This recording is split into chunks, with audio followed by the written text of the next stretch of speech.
Après avoir été éliminé au conseil, Jérémy avait réintégré Koh Lanta, le combat des héros, TF1, à l'issue de son duel avec Clémentine sur l'île de l'exil.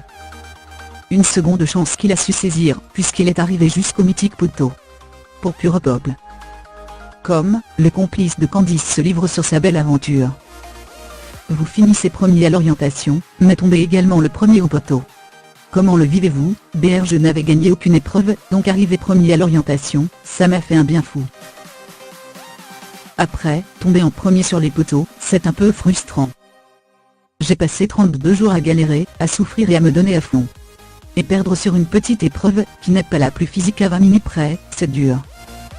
En même temps, j'étais face à deux gros adversaires plutôt sereins, car ils avaient chacun déjà remporté l'épreuve.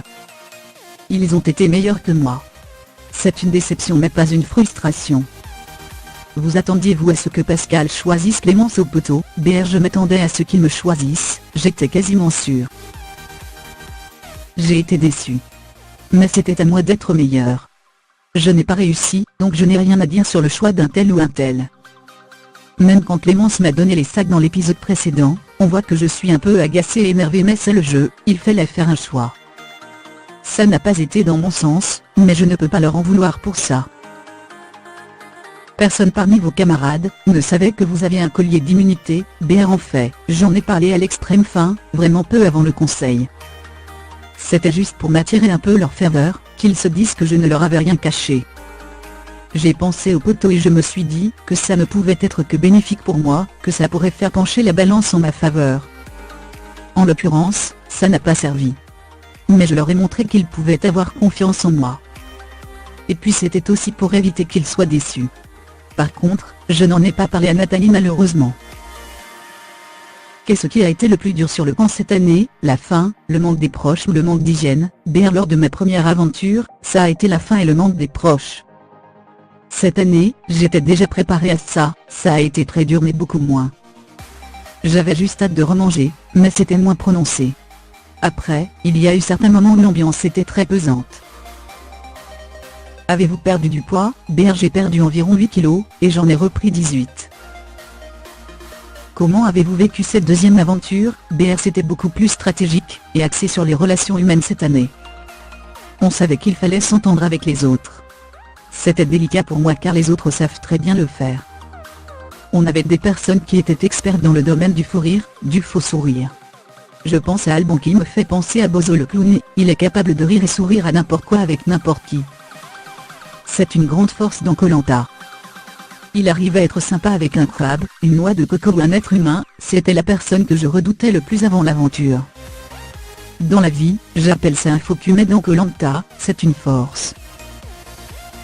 En voulez-vous à vos camarades de vous avoir éliminé au conseil? BR Non je ne leur en veux pas du tout, c'est le jeu.